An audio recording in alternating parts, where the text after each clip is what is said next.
Hey, this is Tyler from Drummer Krieger, and we're here with the drummer of Blackguard, Justine. Justine, thanks for being here with us today. My pleasure, thank you. So you guys are here, supporting Epica with Ailstorm, Insomnium, and System Divide, which is a really diverse lineup. Yes. So how do you guys feel, being a part of that? We're super excited, and we thank you, Epica, for bringing us along for 6 gigs. So we came back to Montreal, and it's a blast. It's a bro tour.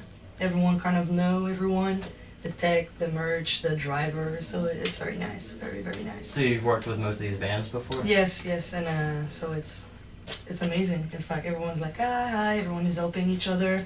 And for me, as a metal fan, it's great to just be sitting in the crowd and watch all these kind of music and these great bands playing. It's super nice. That's really good. Now you guys are still touring on the album Firefight. Yes. You guys have been touring on that for quite some time now. Yeah, endless, never-ending touring cycle, right? It's just one tour after another. So, how do you feel the metal community's received Firefight? Do you think a lot of people have really liked it, enjoyed it, and are really just anxious for the next album?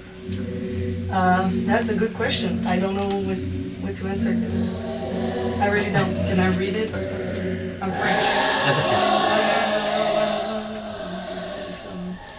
How do you feel the album was received? Oh, when we released it? Yeah. Oh, we had a good reception on this city. It was very well received. We had good critic. Victory did a lot of publicist work. Right. Lots of interview, picture everywhere. We were very happy with the work they did for us, and now we cannot wait to show you what we got in bank for the new CD. Oh, so you guys are in production of the next album? Yes, that's why we had a 6 month off to work and try to see what we're gonna head. We also had to change a band member, so it was all about getting everyone on the ball again, and ready to work. And we're at this point now. We have a couple of songs already done, and we're gonna play one tonight actually. We didn't have a lot of time to rehearse it, or the people that still come to see us after all this time, they probably want to hear something new. Yeah. Yeah. Now I know you guys have changed your sound up quite a bit. I know you guys started off as being known as Profugus Mortis, which is almost like folk metal, with black metal mix, and now you guys are melodic death metal. So is the next album gonna have a little bit of a twist to it as well? Yeah, I think so. How can I say? Can I spoil the surprise here? Sure, go ahead. Go ahead. We try to stay in the same Firefight vein because that's what we like to play live. That's what we feel most comfortable playing. That's what we like more to listen to. So we try to stay in this vein, but we're working again with Jonathan Lefrançois-Leduc, who is a orchestration programmer, producer, go-to guy for anything that's going wrong. He helps us doing our pre-prod currently, and he was working on the Profugus Mortis CD and our first release, so it began when we were named Profugus Mortis.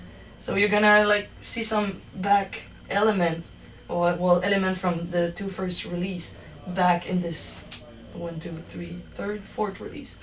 All right, that sounds really awesome. Yeah. So what made you guys switch from doing folk metal to more melodic death metal? I think the melodic death metal was already there by then, with the guitar and stuff. Right. Some solo and the riffing. The drumming always has been more power metal influence. I think the violin added a little touch that was folk. Yeah, it was mostly kind of like the symphonic sounds. Yes, lots of keyboard and stuff going on. Hey, un truc là? Je tasse ton drum un peu, non? Oui. So do you feel the change was more beneficial for the band? Just kind of, how Firefight sounds? I think so. I like to believe so because it's fun to play live. It's really music that we thought about the live show because we play a lot. We like to play shows, travel, meet people, drink beer.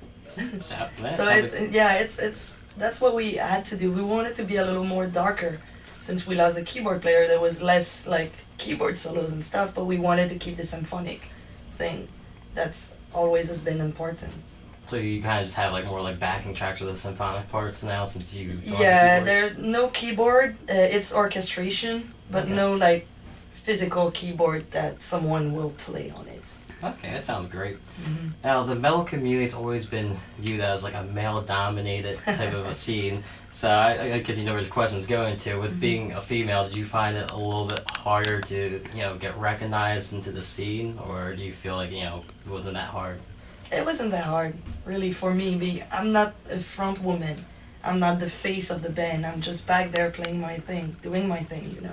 So people never made a big deal out of it. I read some critique of Profugus Mortis CD saying, yeah, that dude playing the drum, it was good. I'm like, okay, I don't really care. We never meant to put me up front, I'm part of the dudes. I have the same advantage and consequence as them. I don't have special treatment.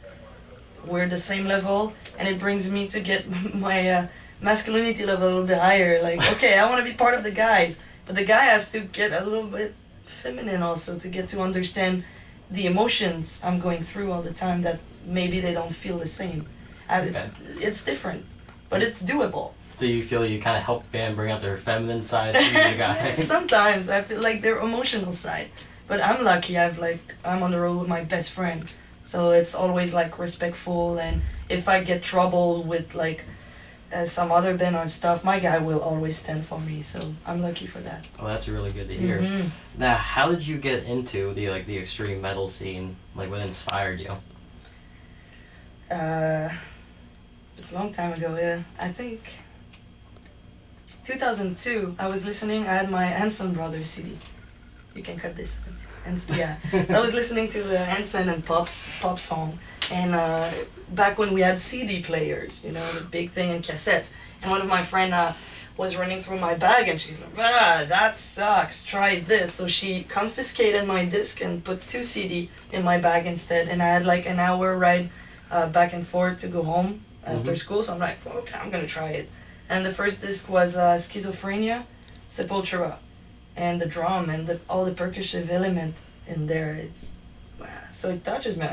Hey, something's going on there. The second CD was a Kitty CD. So I'm like, hey, they do it. I can do it too. And then right after that, I became Children of Bottom fanatic. And same here. yeah, so that was the door for me to see what was going on there.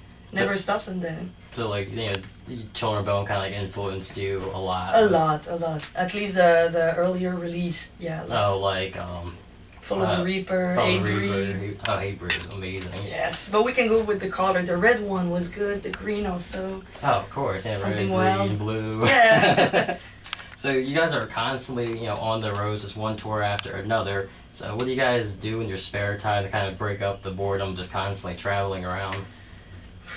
We go home, then we rest for a week of silence and eating and sleeping and just isolated from each other. Then some people work, some people work on just other band or musical project, and we just relax and we don't jam for a while when we get back because we're just let's not jam.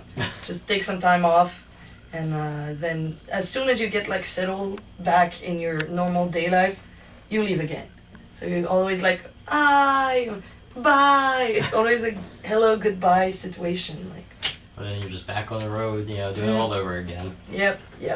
All right, what's your favorite place to play at on the North American tours, at least? Oh, I like LA because it's always fun to be around and to see the city. It's beautiful. It's alive. As far as the show go, I like Worcester. We're gonna be there actually in 3 days. The crowd is always into it. Crowd surfing, going on stage, circle pit, all the time. So I love to play there. That's really good. Always get a good response. So. All right, and is there any set time for when the next album's going to be coming out, or is it just up in the air right now? For now, it's up in the air because we want to make it right.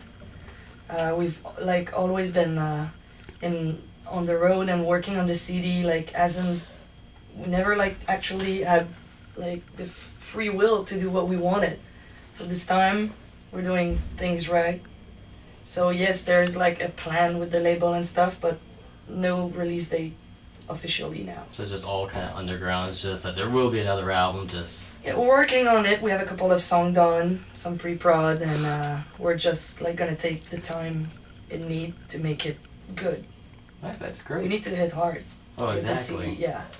And do you have any final statements you want to give to the fans at dear Metal Krieger and all around?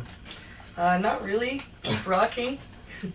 All right, well, go out and pick out their album Firefight and pick up their early release of Perfugus Mortis, both great albums, and come out and check them out on the tour. Stop by, say hi, and pick up some merch.